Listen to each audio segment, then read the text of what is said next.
విజయవాడలోని ఇందిరాగాంధీ స్టేడియంలో పుస్తక మహోత్సవానికి AP deputy CM Pawan Kalyan వెళ్లారు. పుస్తక మహోత్సవాన్ని ప్రత్యేకంగా సందర్శించిన ఆయన సుమారు 10 లక్షల రూపాయల విలువ చేసే పుస్తకాలను కొనుగోలు చేశారు.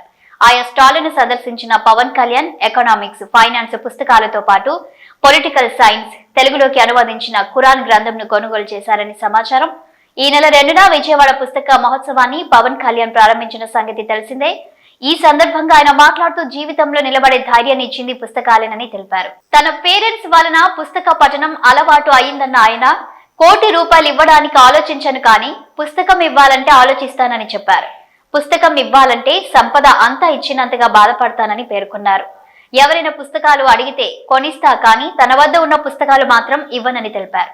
మరోవైపు పిఠాపురం నియోజకవర్గంలో ఆధునాతన సౌకర్యాలతో లైబ్రరీని నిర్మించాలని పవన్ కళ్యాణ్ భావిస్తున్నారని సమాచారం. యువతకు పుస్తక పఠనం అలవాటు అయ్యే విధంగా ఈ లైబ్రరీని ఏర్పాటు చేయనున్నారని తెలుస్తోంది.